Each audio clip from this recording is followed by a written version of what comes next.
आमे स्वामी स्त्री राति 9टा बेले पुओ को धरी बाहरी पड़लु आम बालेश्वर ITI पड़िया पड़ता यही एक्सपो मेला को एबे राज्यर विभिन्न सहर में विभिन्न प्रकार महोत्सव कसम्ब मेला व एहीपरी एक्सपो मेलार आयोजन होउछि। यही एक्सपो मेला हो कि कसम्ब मेला हो कि महोत्सवर गोटे फायदा हो कि आमे राज्य किंबा राज्य बाहर को सब बेले जाई परुना कि सहर सब जगह बुली बुली सब जिनस किनी परुना। एटारे गोटे होची सुविधा होची जे गोटे जगह बुलिकी आमे सब जिनस अति सहजरे पाई पारू आउ जोटा भी आगु आमे केबे किनी नथिबा से भलिया जिनस भी किछि मिलु थाए जोटा कि आमे आराम से किनी पारू। आउ बेपारी माने तांकर पसारा मेलै थांती विभिन्न जगार आसिकी आउ किछि 2 पैसा इनकम करिकी घर को नहीं जिबे। आउ तो यही पड़ता ब्रह्मपुर आचार आचार देखले हजबैंड को पार्टी लाल गड़े से तांकर नेले तेंतुली आचार कुली आचार किंतु ये आहरी बहुत प्रकार भेराइटर आचार सब मिलूला। ता भितर मो आखि जाई पड़ता कलरा आचार उपरे। कलरा आचार मु खाई नहीं केबे भी फास्ट टाइम भी देखली कलरा रे आचार हुए बोली कि आउ हउची जाहो मु ताको टेस्ट करी नहीं खाली देखली। आउ तापरे हजबैंड कहते रसुण आचार नेबे बोली मु कहली ना रसुण आचार नियनी मु हउची घरे करदेबी आउ हमर सरी जाइछि मु सबले घरे करे गाजर आचार और रसुण आचार तो हउची मु घरे करदेबी आउ तमे नियनी तो खाली कुली आचार आउ तेंतुली आचार नेकी आमे सेटु पळी आसलु। तापरे आसला परे सेठी देखुतलु बहुत प्रकार सब जिनस बिक्री होतिला। ता भितरे ए ब्रेसलेट गुडाक ऊपरे आखि पड़तिला तो एटा भाणजी पई नेइतिली 2टा।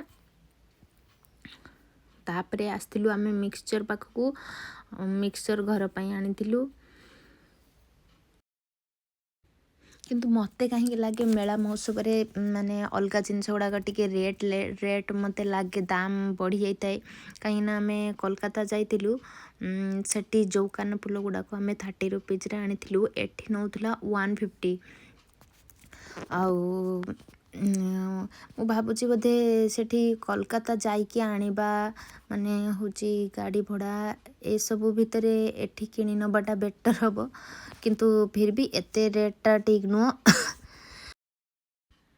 हजबैंड सेठी खाई देइतिले पकोड़ा 50 रुपीज रे 5 पीस दउतिले तो सी छोट छोट पीस देखिए खाइले।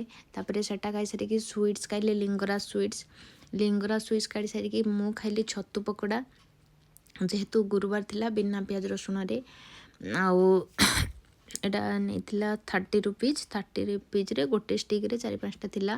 तापरे पुओ आउ हजबैंड खाइतिले मॉकटेल। तापरे बाम्बो चिकेन हजबैंड खाइतिले हाफ प्लेट को 100 रुपीज जार टेस्ट बहुत ही बढ़िया थिला।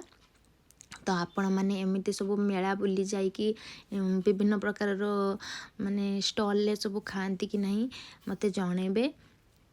तापरे पुओ खाइतिला कोन लाच्छा पोटाटो चाट जार प्राइस थिला 30 नो 70 रुपीज। आउ तापरे मु खाइतिली बिना प्याज रसुण रे गुपचुप जो थरे गुपचुप ऊपर खाली आलू पड़ता आउ खट्टा पानी नथिला मिठा पानी और धनिया पानी टेस्टा भल लागु नथिला जम्मा भी तेणु मु खाइलिनी। आउ तापरे हजबैंड खाइतिले चाट आउ पापड़ी चाट जोटा 50 रुपीज थिला। आउ इटी कौन सी जिनस भी ई स्टॉलटारे आमे खाइथिलु किंतु भल लागु नथिला। तो फिर भी जाहो बुली बुला कि सब जिनस खाई सारा परे आमे होची घर को पळी आस्तिलु। आ मु आसिला बेले बाटरे खाली मिलथिली जो सिझा मक्का मते से जो मक्का सिझाटा बहुत भल लगे तो मु बाटरे खाई खाई घर को पळी आस्तिली। जाओ आपण माने मध्य बालेश्वर ए ITI रे पड़िथिबा एक्सपो मेला को जानतु बुलंतु आउ खाई की एंजॉय करंतु। Thank you.